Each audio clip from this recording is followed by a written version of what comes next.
Hey everyone, ready for a deep dive? We're talking cervical intervertebral disc extrusion today. IVDE, the classic. Always a hot topic. It is, and we're focusing on dachshunds this time, looking at a recent paper. Dachshunds, huh? Love those little guys. But their spines, oof. Right.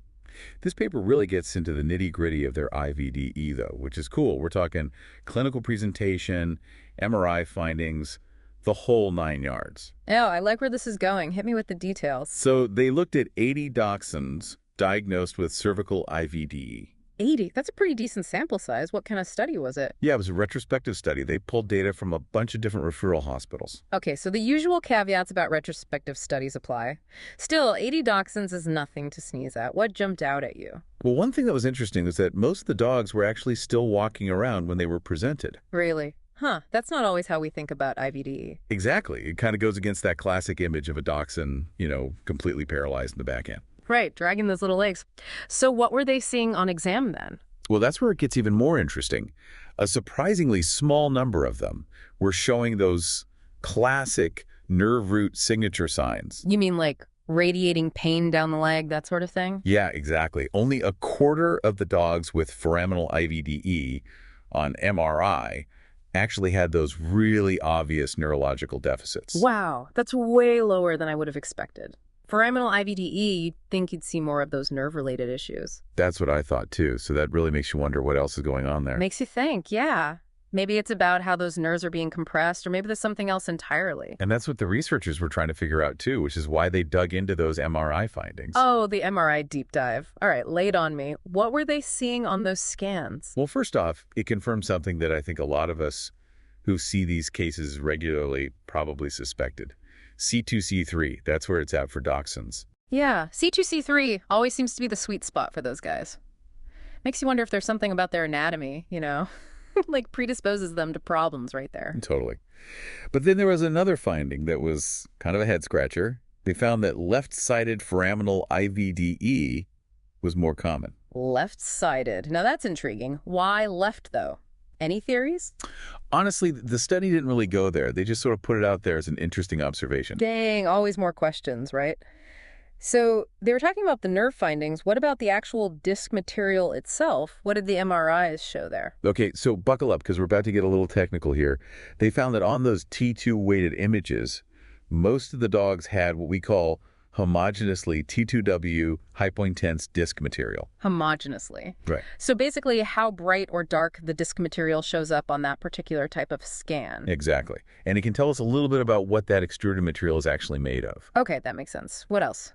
Another interesting finding was that even though a lot of these dachshunds had intramedullary hyperintensity on their T2 weighted images, and I know that's a mouthful. Intramedullary hyperintensity. So we're talking about the signal within the spinal cord itself, right? You got it.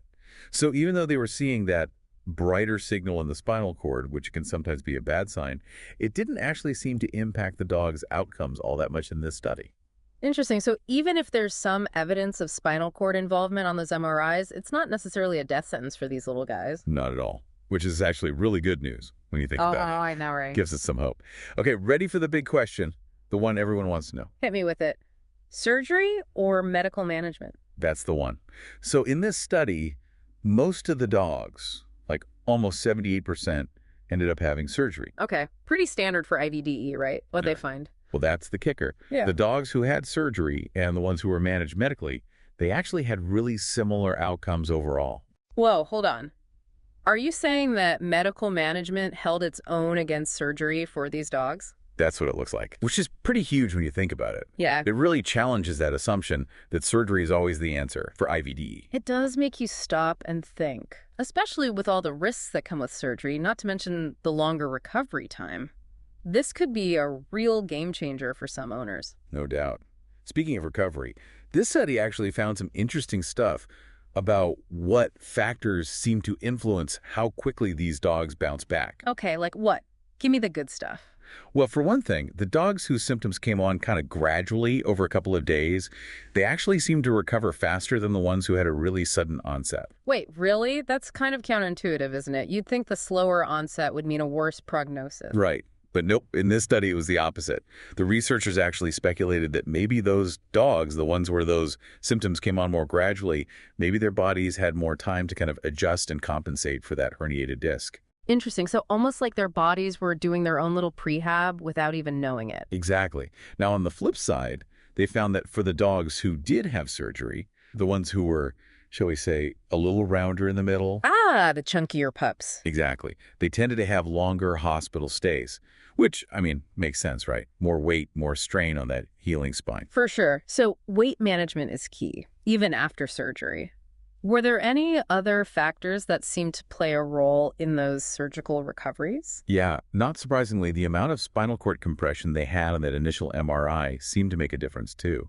The more compression, the longer the hospital stay tended to be. Okay, so that tracks. What about physiotherapy? Everyone's talking about rehab these days. Right, well, they actually did look at physiotherapy in this study, and it definitely seemed to have an impact. Tell me everything.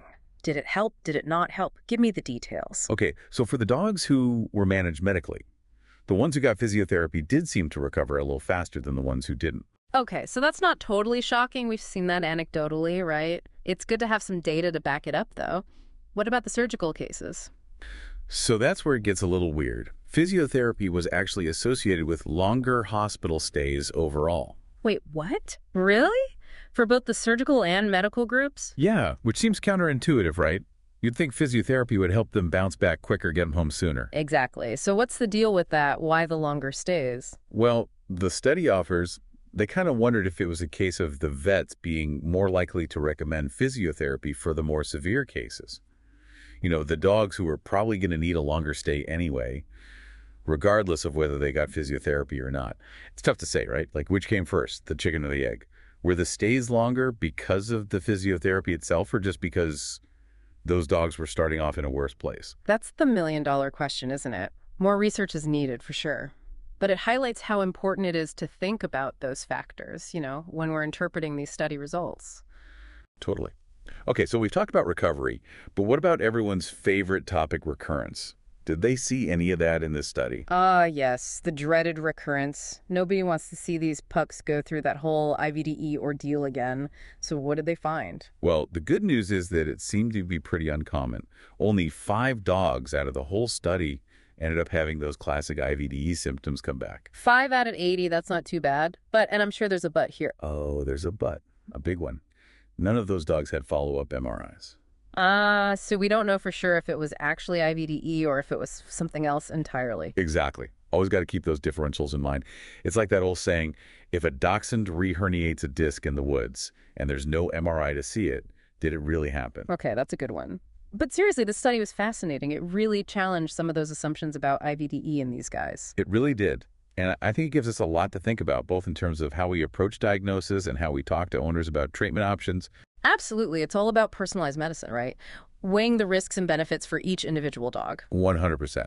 And I think this study also highlights the importance of ongoing research in this area, especially when it comes to things like physiotherapy protocols or those long-term outcomes. Couldn't agree more. There's still so much we don't know, but that's what makes this field so exciting, right? Always something new to learn. Exactly. Well, on that note, this has been a deep dive into the fascinating and sometimes perplexing world of Dachshund cervical IVDE. From Vet Neuro Jar. Keep those minds inspired, hearts light, and tails wagging.